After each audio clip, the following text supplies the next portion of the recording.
Congratulations, Joe.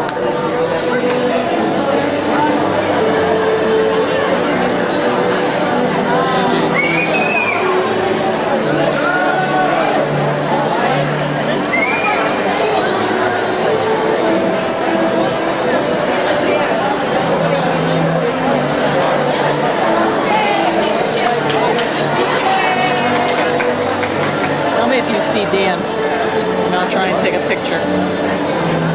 Although I don't know if I'm going to get this on. Take a picture. Tell me if you see it like that way.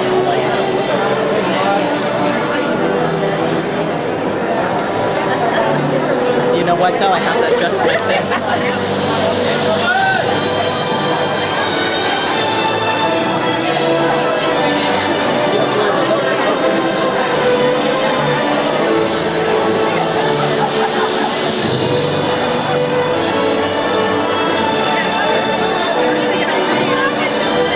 Can you hold this for a second without it moving?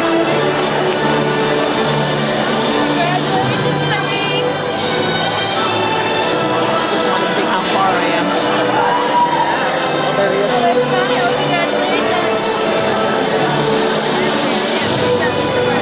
Guy just stuck his head there. Congratulations, bud. That's definitely all right.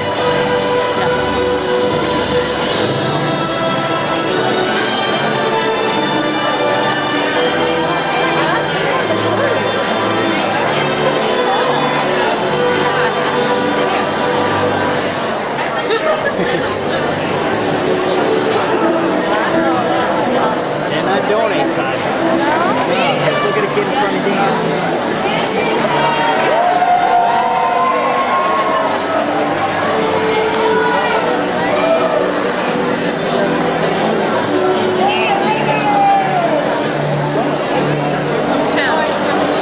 There's Tim.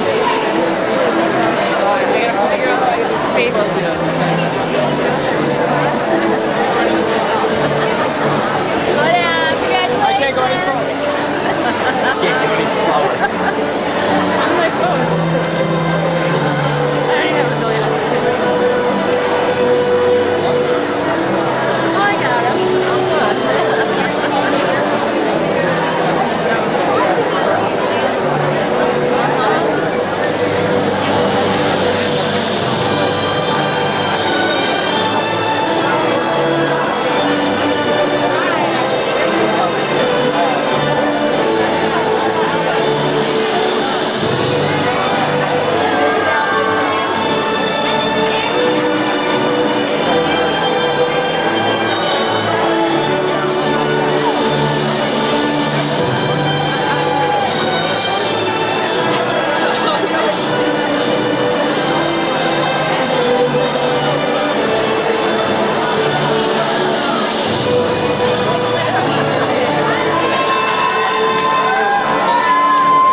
next year? Wait.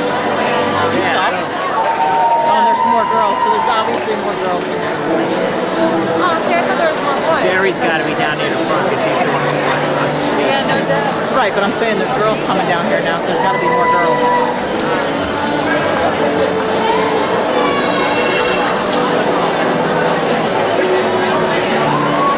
Oh, you know what? This is all the officers. This is like all the officers and stuff.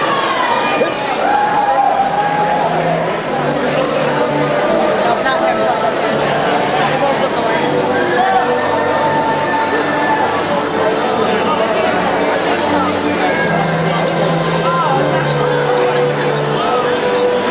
That's it, yeah.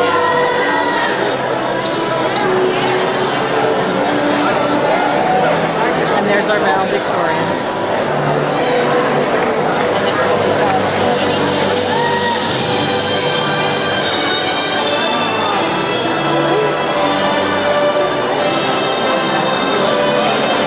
Hold on a second until I get situated.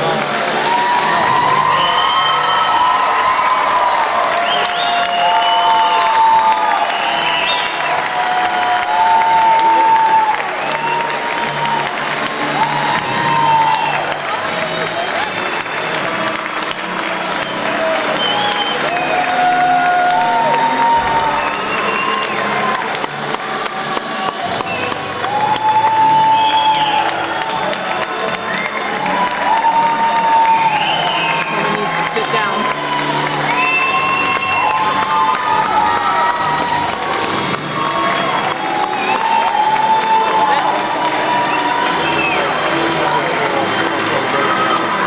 There we go. Like that.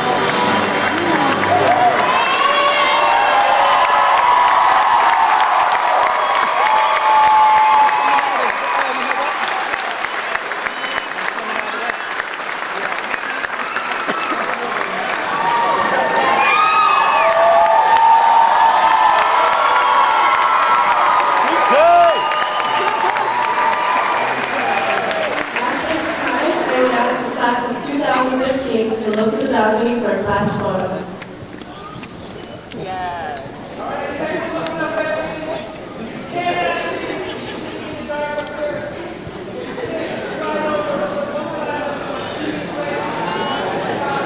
I don't even see him. I know he said he's the second from the end, right? Oh, I see him. He's the second from the end up there.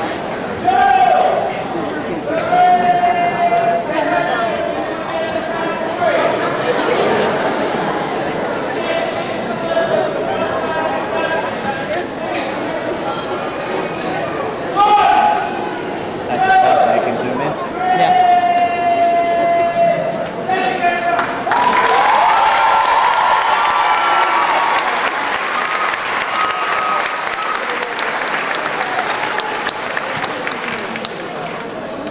Acting Superintendent Aaron, members of the Scranton School Board, Mr. Gentilezza, Mr. Cranky, Mr. DeLuca, distinguished faculty, parents, families, and friends. Welcome to West Scranton's 73rd commencement ceremony. Tonight we are finally able to celebrate an achievement that we, as a class, have been driving towards for over 12 years. We have finally reached it, our high school graduation. We stand here on this stage tonight, emerging from our past that have been enriched with wonderful teachers who have taught us lessons beyond the books. Emerging from our past that have been supported by friends who have provided us memories that we shall treasure forever. Emerging from our past that have been molded by classmates who have accompanied us through the journey. Tonight, we step out of our past, across the first major threshold of our young lives.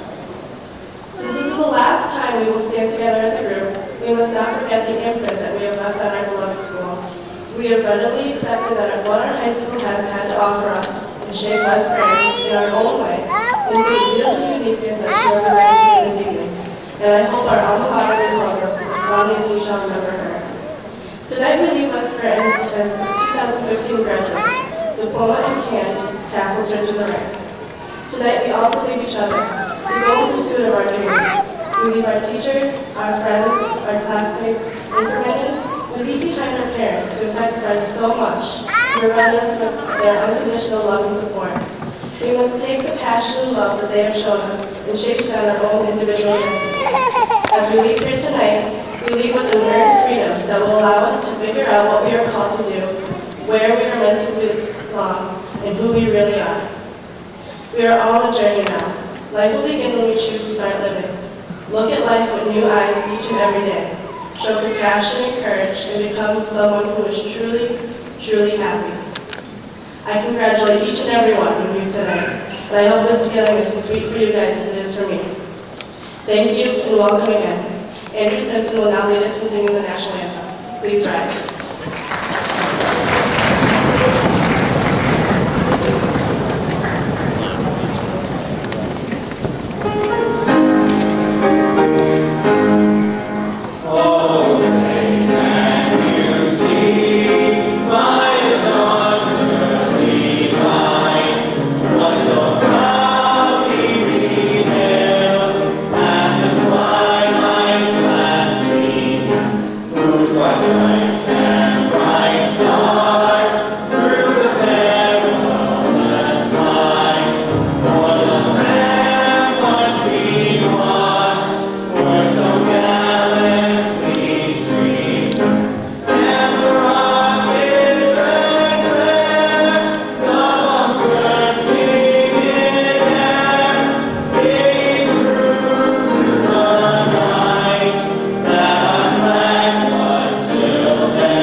I would now like to welcome Sarah Broward, who will give the invocation.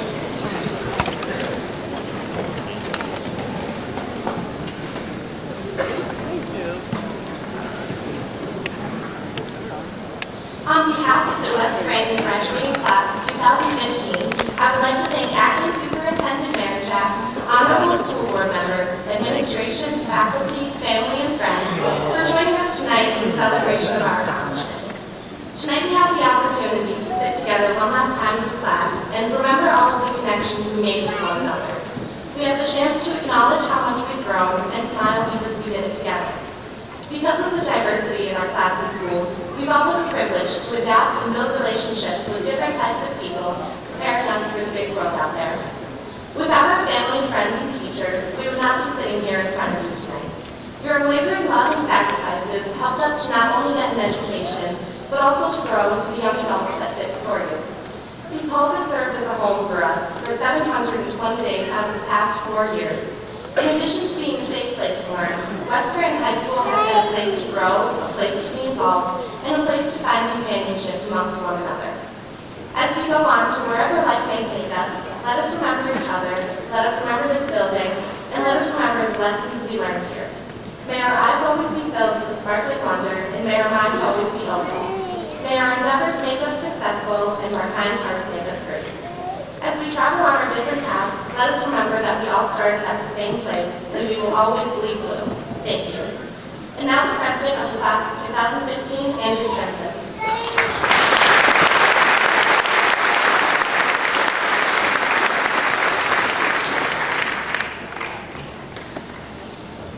Walt Disney once said, "If you can dream it, you can do it."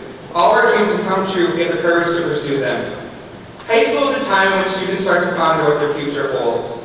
The world is full of dreams, yet many of them do not come true. The only way we will achieve our dreams is by pushing ourselves to obtain them. In my opinion, the teachers at West Scranton High School are the ones that lead us in the direction of our dreams. One thing I really love about high school is the metamorphosis of how teachers treat their students from elementary school to high school. In elementary school, a teacher acts as the student's babysitter, whereas in high school, teachers are our friends, mentors, and family. The teachers at West Scranton High School are our light at the end of the tunnel, which is the real world. Sitting here tonight, beads of water run down your faces, not knowing whether it is sweat or tears. Many students, parents, grandparents, siblings, aunts, uncles, friends, and other close relatives experience many emotions on this night. One may feel anxious of what he is about to experience after high school. One may feel sadness for the friends and family he can't bring with him. One may feel happiness to start a new chapter in his life, as well as a mix of many other emotions. Many students may have tears in their eyes tonight, but they do not cry because they are leaving West Scranton High School. They cry because of their experience at West Scranton High School. One does not cry because he is leaving the delicious lunch in the cafeteria, the non-air-conditioned classrooms, or the aromas of the hallways. One cries for the memories shared while eating that delicious lunch, the stellar teachers that occupied non-air-conditioned classrooms, and the rich history of the students who walked in these hallways. This school has been our home for 4 years, nurturing, teaching, protecting, encouraging us for what will come to us when we leave. Chances are many of us will not see each other for a few years, or we may not remember who is sitting to our left and right. But that doesn't mean we can't do something to be remembered after high school. In reality, it doesn't matter what we did in high school to cement a legend. It's what we do when we leave high school. Will you be a giver to society or a taker? Many students leave high school as a taker of it and what it offers, so I dare you to be a giver. Every choice you make after high school affects West Scranton High School, so give back and leave a positive mark in West Scranton High School. My fellow invaders, I want to consider one thing as we leave high school. Our class may not be a family, but we are like a covalent bond. A covalent bond is when two atoms share their electrons. Each one has what the other does not, helping them to stick together. This is the exact way I feel about each of you. You have such a great quality that makes you unique. When I met each of you, I lacked so many things I now possess because you went from strangers to friends. In closing, the best advice I would like to leave you with is never let anyone tell you you can't do something. Whenever you hear the word can't, use it as motivation to change the can. Use this motivation to remove the masks that we all wear to hide our flaws, because those flaws are what makes you special and stand out. Nobody is perfect, and don't try to be because you learn from your mistakes. Just like my friend Mickey Mouse, I don't like to say goodbye. Goodbye is an ending, and this is the exact opposite. This is a commencement, which is a beginning. Instead of saying goodbye, class of 2015, I would like to say, see you real soon, class of 2015. Thank you.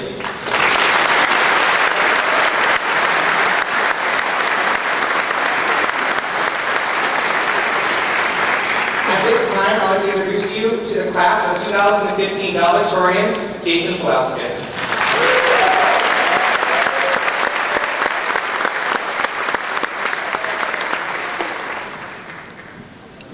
Good evening. I'd like to welcome Acting Superintendent, Mr. Ramchak, school board members, Mr. Gentilezza, Mr. Cranky, Mr. DeLuca, faculty, staff, parents, family, and friends. Each of us on this stage tonight has a parent or guardian that has helped or guided us to this point tonight. We cannot adequately express our appreciation for everything they have done. Their long hours of sacrifice at work and everything they have done for us is very appreciated. They provided us with everything from shoes on our feet to clothes on our back to a roof over our head to food in our stomach. And for kids like me, that was quite a bit of food. We should all take the time to sincerely express our gratitude towards them.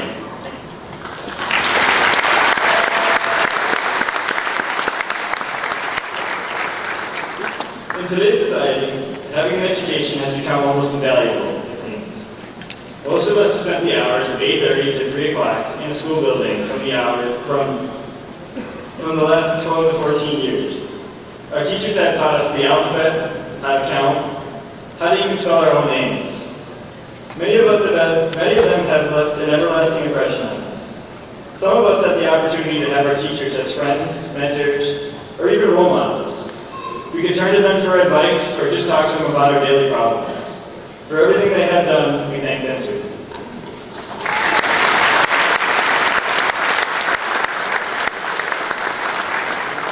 Throughout our time at West Scranton, we took our English classes, we took our science classes, we learned how to graph functions in math, and memorized the countries of Europe in history class. But what will we actually carry with us when we leave here? I frequently hear many of my classmates say, how will I use this in my daily life? And if we do answer that question honestly, much of it we won't. Still, school has provided us with something deeper than equations and facts. If you take a closer look, school has actually provided us with many life lessons. Dedication and hard work do pay off. For some of us, it was maybe working a little harder to get on honor roll. Others, it earned them awards back on Invader Awards night. School taught us to respect authority, like our principals and teachers, but to also speak up when authority is wrong. We were taught to accept responsibility for our actions and to learn from our mistakes. For some of us, it might have been, getting a detention or two for coming in late, or for misbehaving. It could be forgetting homework and losing points off your grade, teaching you the responsibility of bringing in your homework each day. Some of us learn the importance of being earnest, and also the importance of telling the truth. Lies build onto more lies, which will bring out the truth anyways. For the Class Day Awards, my peers on stage voted me most likely to succeed.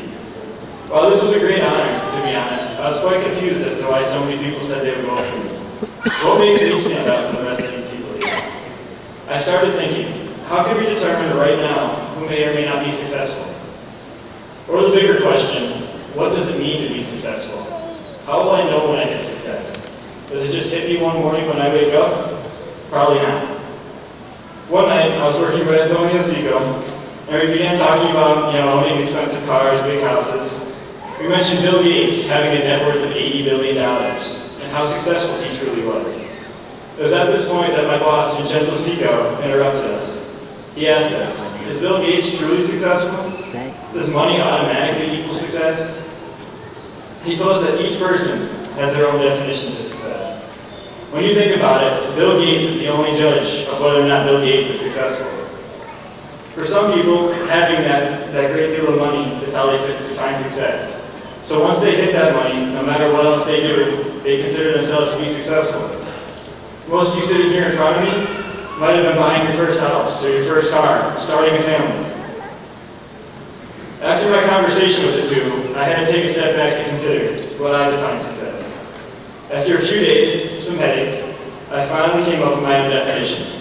I know I will be successful when I can wake up every morning and passionately look forward to the day of work in front of me. Some of you may find this funny, some unrealistic, some may say every job just becomes work. But it is my goal, and it's something I will strive for. My mom always tells me to find something that will make me happy. That way, I will never have to work a day in my life. Right now, each of us on this stage has the opportunity to find our own path to success. I want to challenge each and every one of you to find your own definition to success and find a way to make it a career. Life will be difficult in the next few years. You'll be deciding on a major for college, or maybe finding a job in the workforce. Many of you have a set plan in your mind, but life has a tendency to throw curveballs. Things can change quickly, fate is unpredictable. My suggestion to all of you is to always have a backup plan. Take to heart Louis Pasteur's observation that fortune favors only the prepared mind. Be prepared for anything life can bring you. Regardless of where we go from here, it will not be easy. Classes will challenge you, workdays will be long. But overcoming challenges is what builds character and makes you a better person.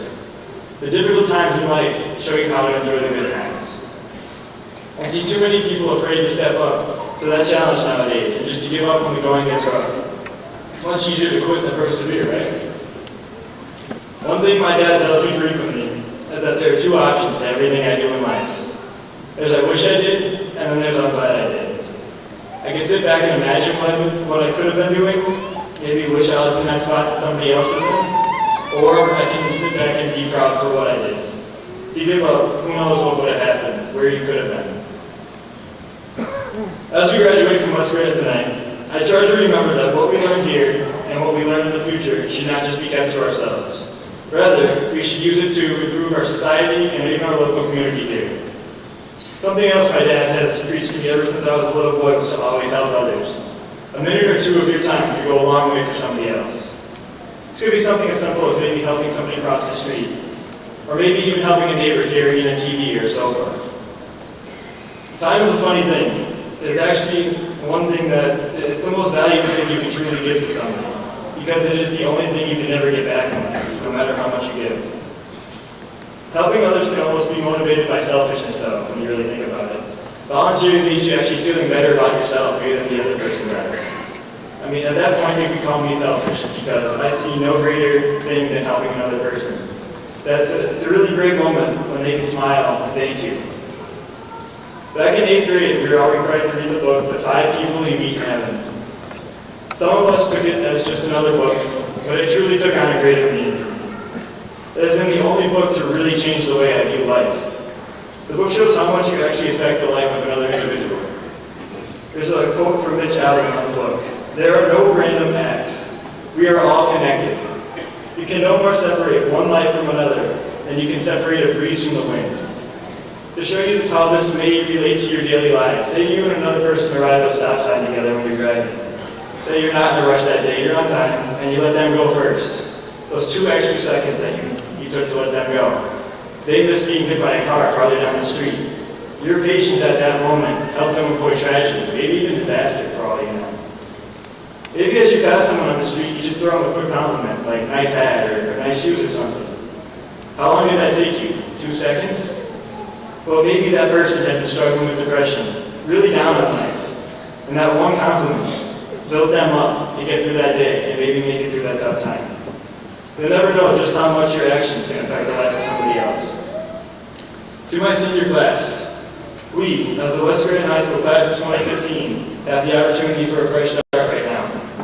We can learn from the mistakes we have made, and we can strive for our own success. Take advantage of this time to make yourself a better individual and truly reach your full potential. Be good to other people, put your education to work, and be the very best you can be at everything you can do.